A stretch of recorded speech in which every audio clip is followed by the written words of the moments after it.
In the vast expanse of the Andromeda Galaxy, the Galactic Empire was an unmatched force. Its dominions stretched across thousands of star systems, and its power was unquestioned, until they encountered Earth. The first contact occurred in the year 2235. A colossal Imperial dreadnought, the Invictus, emerged from a tear in space just beyond the orbit of Mars. It dwarfed anything humanity had ever built, its sheer presence sending shockwaves of fear and awe through the solar system. The United Earth Coalition quickly mobilized. From their base on the Moon, Commander Sarah Anderson, a decorated officer known for her strategic brilliance, watched the live feed of the massive ship with keen eyes. "Open a channel," she ordered. Within moments, the view screen flickered to life, revealing a holographic image of an alien. It was tall, with scales that shimmered in shades of purple and blue, and eyes that glowed a piercing green. This was Admiral Xelthar, a high-ranking official of the Galactic Empire. "Humans," Xelthar began, his voice a guttural growl, "you are now subjects of the Galactic Empire. Surrender your planet and resources, or face annihilation." Sarah took a deep breath, her face calm, but her mind racing. "Admiral Xelthar, this is Commander Sarah Anderson of the United Earth Coalition.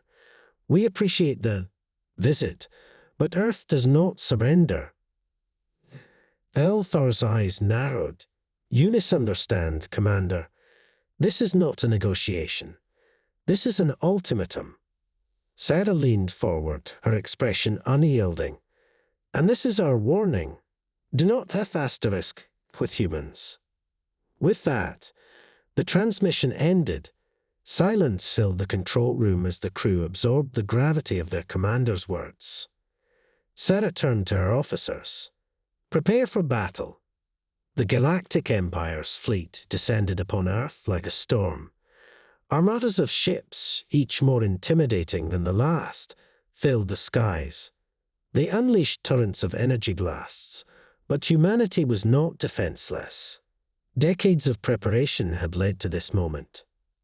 The United Earth Coalition's space fleet, though smaller, was agile and equipped with advanced technology. Earth's scientists had developed energy shields that absorbed and redirected the enemy's attacks.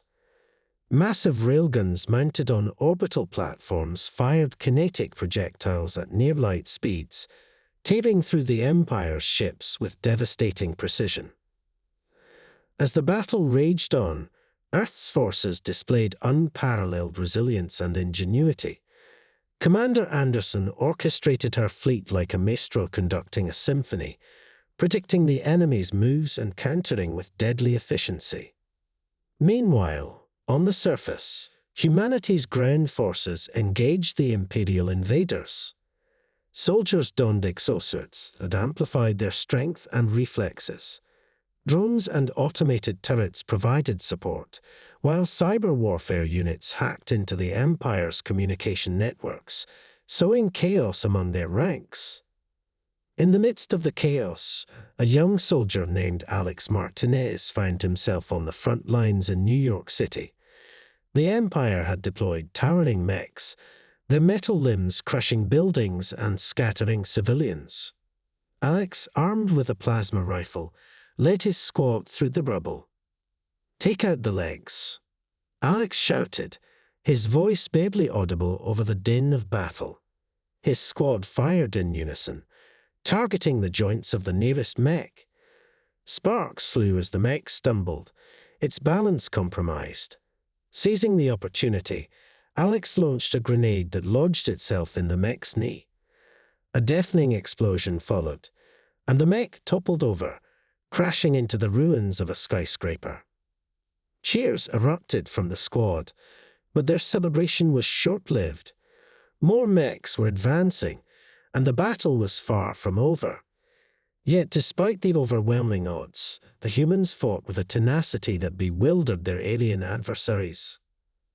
Back in orbit, the tide of battle began to turn. The Invictus itself was now under attack. Earth's fleet had managed to penetrate its defenses, and boarding parties were infiltrating the dreadnought. Commander Anderson coordinated the assault, her strategic mind racing to outmaneuver Xelthar. Inside the Invictus, a team led by Lieutenant James Carter made their way through the labyrinthine corridors. They encountered heavy resistance, but their determination never wavered. Reaching the command center, they confronted Admiral Xelthar.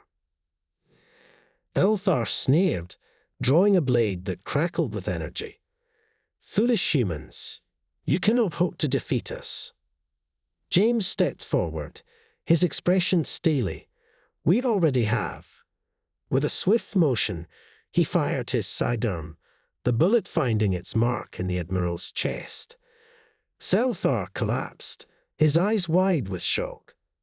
The fall of the Invictus sent ripples through the Galactic Empire's fleet. Disoriented and leaderless, the remaining ships began to retreat. Cheers erupted across Earth's forces as the invaders fled back into the void from whence they came. In the aftermath, the people of Earth celebrated their hard-won victory. The message was clear: humanity was not to be trifled with. The Galactic Empire had underestimated them, and they paid the price for their arrogance. Commander Anderson addressed the world from the newly rebuilt United Earth Coalition headquarters. "We have shown the galaxy that humanity will not be subdued. We stand united, ready to defend our home and our future. Let this be a lesson to all. Do not have asterisk with humans." And so, Earth stood tall, a beacon of resilience and defiance in a galaxy fraught with danger. The legend of their victory spread far and wide, a testament to the indomitable spirit of humanity. Months had passed since the fall of the Invictus and the retreat of the Galactic Empire. Earth had transformed into a hub of interstellar diplomacy, with new allies eager to connect with the resilient planet that had dared to stand against the Empire. However, the Empire was not finished with Earth. Their defeat was a bitter pill, and the Emperor himself, Corvalar, demanded retribution. In the dark halls of the Imperial Palace on Sethor Prime, Corvalar seethed. His crimson eyes glowed with rage as he reviewed the reports of the battle. "These humans," he spat, "will learn the true meaning of fear." He summoned his most trusted general, Zarak Var. Zarak was a legend within the Empire, a strategist and warrior whose name struck fear into the hearts of countless enemies. "Zarak," Corvalar growled, "assemble the Armada of Shadows. Earth must be crushed, not just in body but in spirit." Zarak bowed deeply. "As you command, my Emperor." Back on Earth, preparations for a possible return of the Empire were underway. Commander Sarah Anderson, now promoted to Admiral, was overseeing the construction of new defense systems and the training of fresh recruits. The world had come together like never before, united by the common threat. In a hidden underground facility, scientists were working on a new weapon, codenamed Prometheus.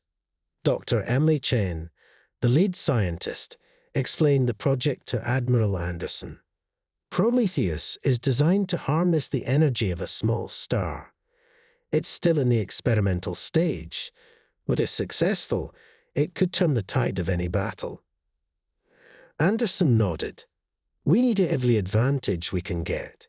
Keep me updated on your progress." Meanwhile, Alex Martinez and his squad had been deployed to a remote base on the outskirts of the solar system. They were part of an early warning network designed to detect any incoming threats. Life at the base was monotonous but essential. One evening, as Alex was monitoring the scanners, a blip appeared on the screen. He frowned, adjusting the settings to get a clearer picture. "Lieutenant, you might want to see this," he called out. Lieutenant James Carter, now a seasoned officer, joined Alex at the console. "What do you have?" Unidentified ships, approaching fast. Alex replied, "Their signatures match those of the Empire." James's expression hardened. "Alert, Command. We have to be ready." Back on Earth, alarms blared as the warning reached Admiral Anderson. The Armada of Shadows had arrived, larger and more formidable than anything the Empire had deployed before. At the helm of the lead ship, Zarakvar surveyed his fleet with cold satisfaction. "This time there will be no mercy," he declared.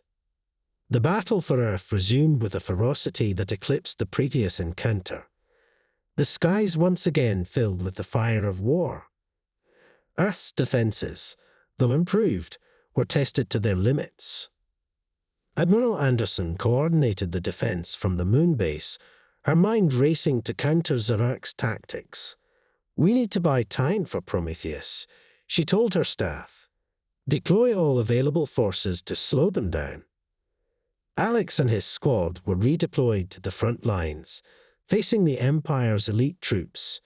They fought bravely, using guerrilla tactics to disrupt the enemy's advance. The battle was brutal, with heavy casualties on both sides. In orbit, Earth's fleet engaged the Armada of Shadows. The newly constructed battleships, equipped with advanced shields and weaponry, held their own against the overwhelming odds. The tide of battle ebbed and flowed, neither side willing to concede an inch. Inside the Imperial flagship, Zarakvar directed his forces with ruthless efficiency. "Focus all fire on their command ship," he ordered, aiming to cripple Earth's ability to coordinate its defense. As the battle raged on, Dr. Chen's team was racing against time to activate Prometheus. "We're almost there," she muttered, her fingers flying over the controls. The experimental weapon hummed with power as it drew energy from a contained fusion reaction. Finally, the weapon was ready. Dr. Chen contacted Admiral Anderson. "Prometheus is online. We're ready to fire." Anderson's eyes glinted with determination. "Do it." From a hidden silo beneath the Pacific Ocean, Prometheus was launched. The weapon soared into space, its payload glowing with the power of a miniature star. As it reached the heart of the enemy fleet, it detonated in a blinding flash of light. The explosion was cataclysmic. Imperial ships were engulfed in a wave of energy, their shields and hulls disintegrating in an instant. Zarakvar watched in horror as his fleet was obliterated. "No," he whispered, just before his ship was consumed by the blast. On Earth, the people watched the sky as the remnants of the Imperial fleet were swept away. Cheers erupted as the realization of their victory sank in. They had done it again. They had defended their home against impossible odds. Admiral Anderson addressed the world once more. "Today we have shown the galaxy that humanity's spirit cannot be broken. We stand as one, unyielding and unafraid. Let this victory be a message to all who would threaten us. Do not have asterisk with humans." The defeat of the Armada of Shadows sent shockwaves through the Galactic Empire. Corvalar, seething with rage, knew that he had underestimated the humans. The legend of Earth's defiance spread even further, cementing their reputation as a force to be reckoned with. And so the story of humanity's resilience and defiance continued, a beacon of hope in the vast, dark expanse of the galaxy. The future remained uncertain, but one thing was clear. Earth would always stand ready to defend itself, no matter the cost. The aftermath of the battle left Earth scarred but resilient. The remnants of the Galactic Empire's Armada of Shadows drifted through space as silent testimony to humanity's indomitable spirit. Despite the victories, Earth knew they could not become complacent. Corvalar's thirst for vengeance was insatiable, and his next move could come at any moment. Deep within the rebuilt United Earth Coalition headquarters, Admiral Sarah Anderson convened a meeting with her top officers and scientists. The agenda was clear: prepare for the inevitable retaliation and expand their alliances. We need to reach out to other civilizations oppressed by the Empire, Anderson stated firmly. United, we can create a formidable coalition. Dr. Emily Chen, now leading an expanded research division, nodded. Our advancements with Prometheus have caught the attention of many. We've already received communications from several potential allies. In the weeks that followed, envoys from various star systems arrived on Earth. Delegates from the Zoltan Confederation, the Vralic Syndicate, and the Peaceful Elysians gathered to discuss forming a united front against the Empire. The meetings were tense but hopeful, each race bringing their own strengths to the table. As the coalition solidified, the UEC worked tirelessly to enhance their defenses. Dr. Chen's team focused on refining Prometheus and developing new technologies. One promising project was the Aegis, a planetary defense shield capable of repelling even the most devastating attacks. While preparations continued, Alex Martinez and his squad were assigned to assist with training the coalition's forces. Alex's reputation as a fearless soldier had spread, and he quickly became a symbol of human tenacity. "All right, listen up," Alex called out to a group of Zoltan and Elysian soldiers during a training exercise. "We're not just fighting for Earth, we're fighting for all our homes. Stick together, watch each other's backs, and remember, the Empire can be beaten." As alliances strengthened, intelligence reports suggested that the Empire was regrouping, amassing a new fleet even larger than before. The threat loomed like a dark cloud, casting a shadow over the fragile coalition.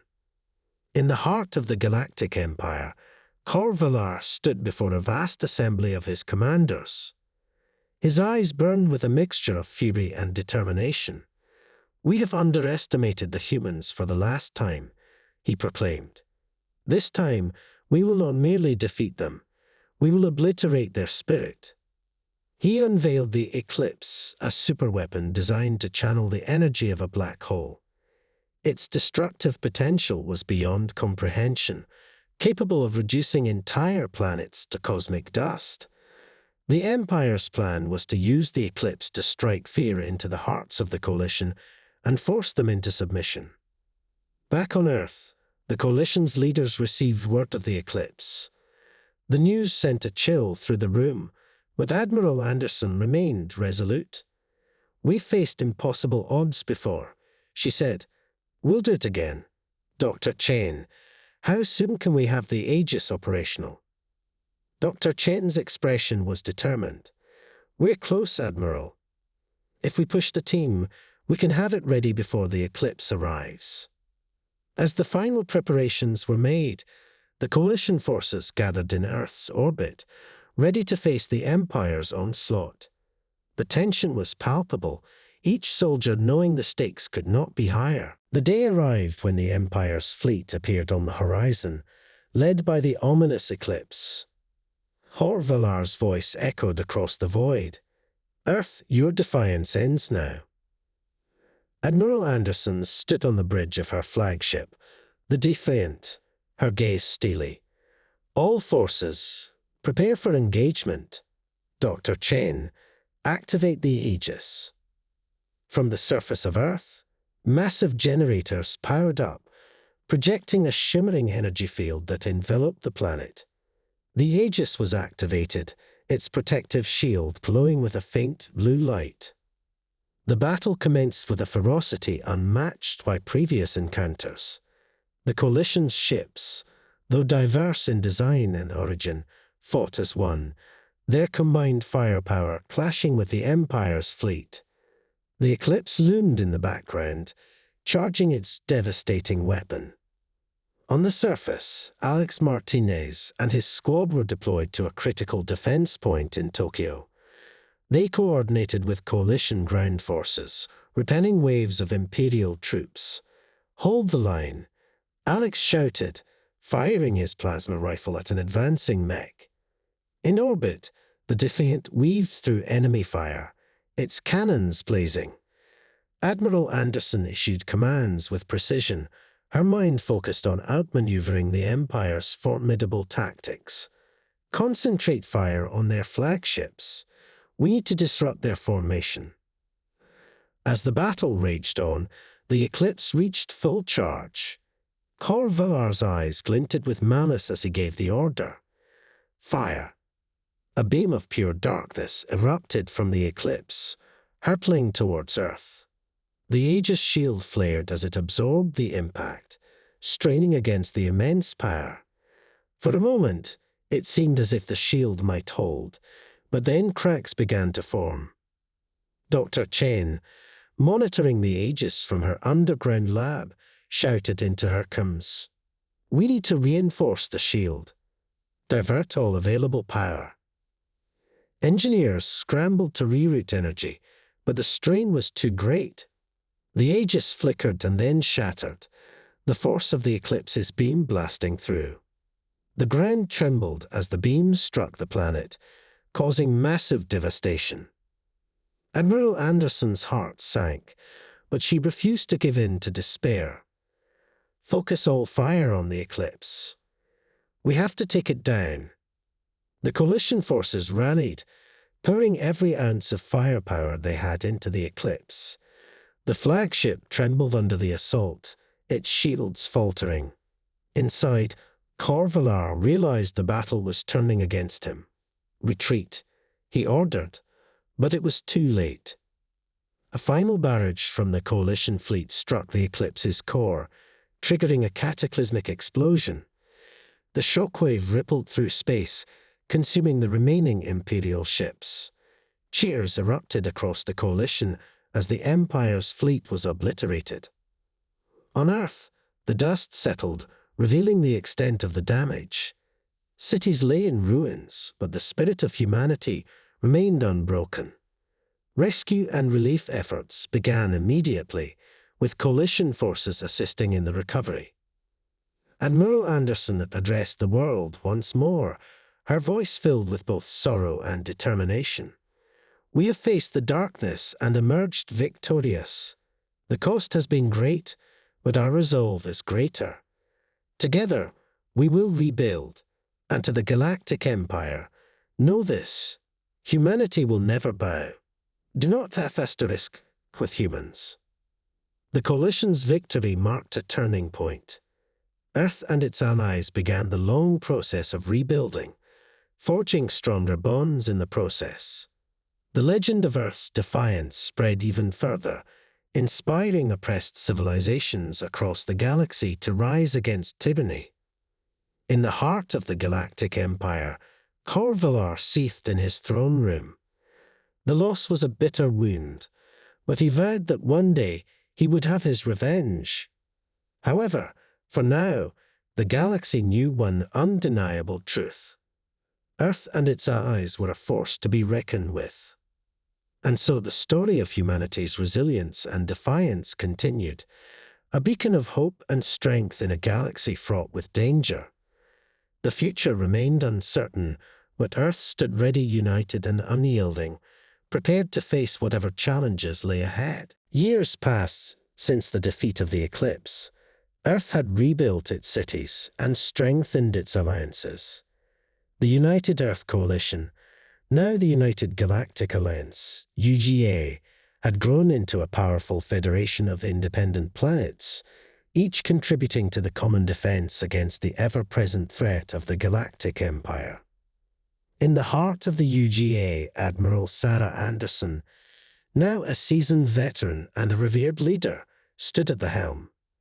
Her leadership had been instrumental in forging the UGA into a formidable force. But the shadow of Cor Villar still loomed, and intelligence reports indicated that the Empire was regrouping for a new offensive. One evening, as Anderson was reviewing reports in her quarters, she received an urgent communication from Dr. Emily Chen. Admiral, we've made a significant breakthrough with Prometheus. I believe we can enhance its power output and efficiency." Anderson's eyes lit up with interest. "How soon can we implement these upgrades?" Dr. Chen smiled. "We're already working on it. Give us a few months, and Prometheus will be ready for its next evolution." As the UGA prepared for the next confrontation, rumors of a new weapon spread through the ranks. This weapon, codenamed Titan's Wrath, was said to be a fleet-wide system capable of disabling enemy ships, shields, and weapons, giving the UGA a decisive edge in battle. Meanwhile, in the Empire's core, Kor Valar was not idle. He had enlisted the help of a mysterious alien race known as the Nyx, masters of stealth and subterfuge. The Nyx had developed a technology that could cloak entire fleets, rendering them invisible to conventional sensors. Valar saw this as his trump card to finally crush the UGA. On a quiet, distant planet within UGA territory, Alex Martinez and his squad were on a routine patrol. The planet Hesperia was a lush green world with rolling hills and dense forests. The squad's mission was to establish an early warning outpost to detect any Imperial incursions. As they set up the outpost, Alex couldn't shake a feeling of unease. "Stay alert," he told his squad. "The Empire is cunning, and we can't afford to be caught off guard." That night, as Alex kept watch, he noticed a strange disturbance in the atmosphere. He scanned the horizon with his binoculars, spotting what appeared to be a ripple in the sky. "Lieutenant, we've got something unusual here," he radioed. Lieutenant James Carter, who had accompanied Alex on many missions, joined him. "Cloaked ships," he speculated. "Possibly," Alex replied. "We need to warn Command." As the warning was transmitted, the UGA's Central Command scrambled to analyze the anomaly. Admiral Anderson received the report and immediately called for a council meeting. "We need to prepare for the worst," she said. "Activate all defensive measures and get Prometheus ready."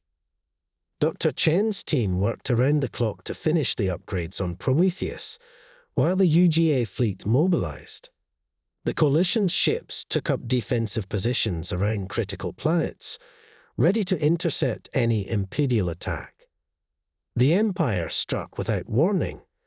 Cloaked ships emerged from the shadows, their weapons blazing. The initial assault caught many off guard, but the UGA's response was swift. Prometheus, now enhanced, unleashed a wave of energy that disrupted the cloaking fields, revealing the hidden fleet. The battle was fierce. The UGA's ships, bolstered by the new Titan's Wrath system, engaged the Empire's forces with renewed vigor. The disabling effect of Titan's Wrath gave the UGA a crucial advantage, allowing them to neutralize the enemy's ships more effectively. On the surface of Hesperia, Alex and his squad fought valiantly against Imperial ground forces. The lush forests became a battleground, with laser blasts and explosions lighting up the night. Despite being outnumbered, the squad's guerrilla tactics and intimate knowledge of the terrain gave them the upper hand.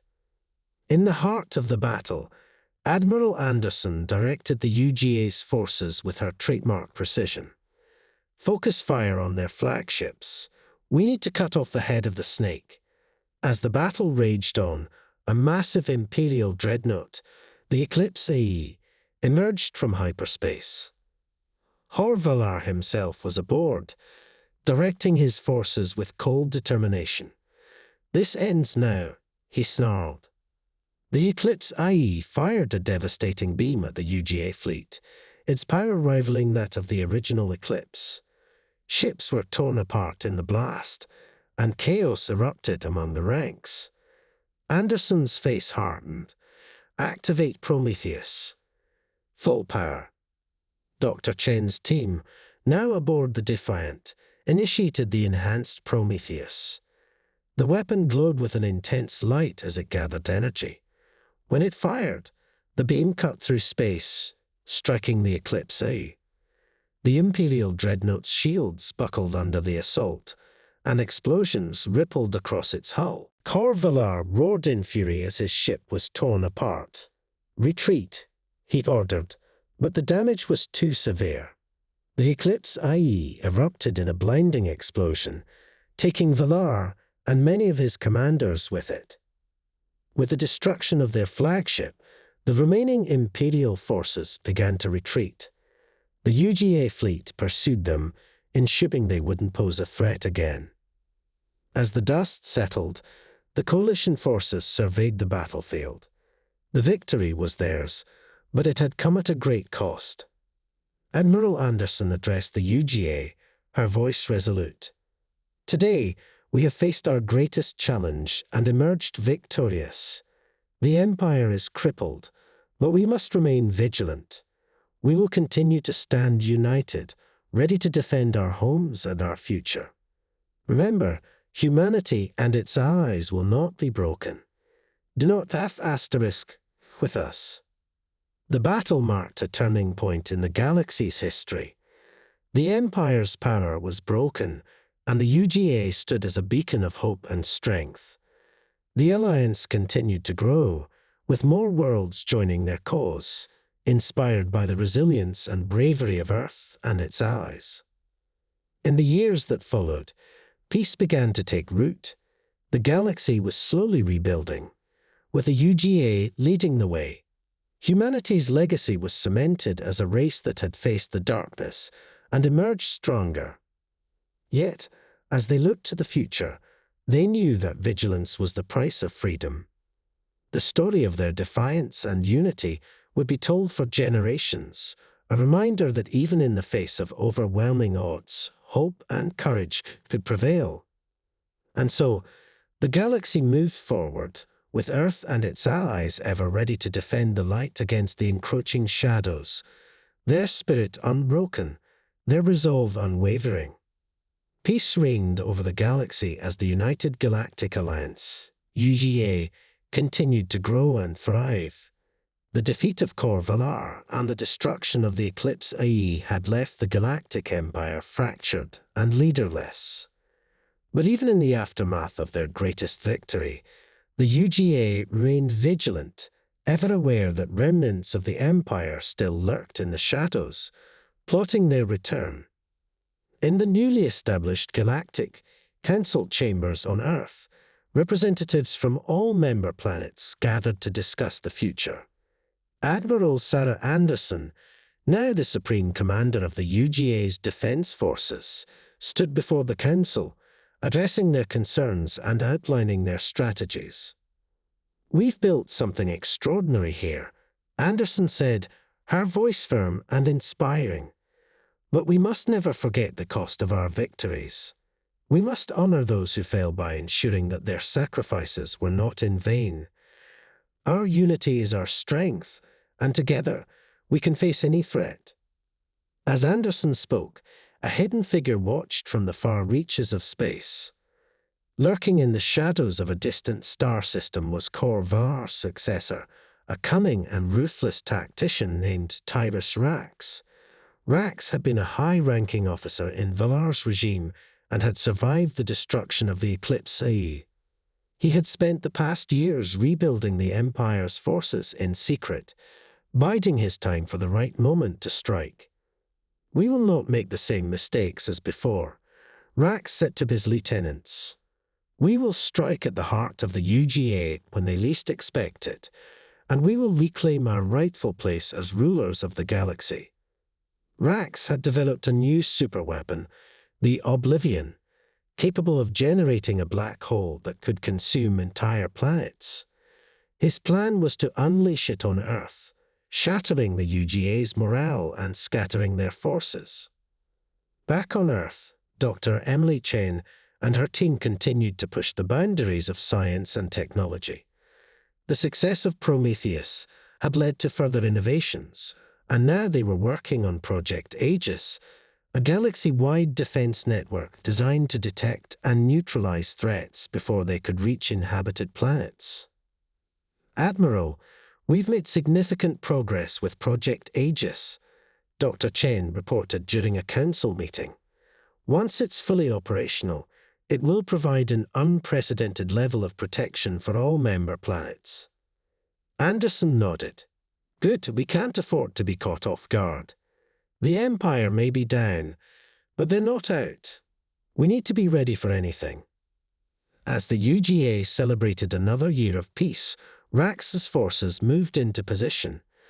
The Oblivion was ready, and Rax's fleet, equipped with advanced cloaking technology, approached the Sol system undetected. On Earth, a sense of unease settled over Alex Martinez. Now a high-ranking officer himself, he had seen firsthand the lengths the Empire would go to regain power. He had been working closely with Lieutenant James Carter to enhance ground defenses and train new recruits. James, something doesn't feel right, Alex said during a training exercise. We've been quiet for too long.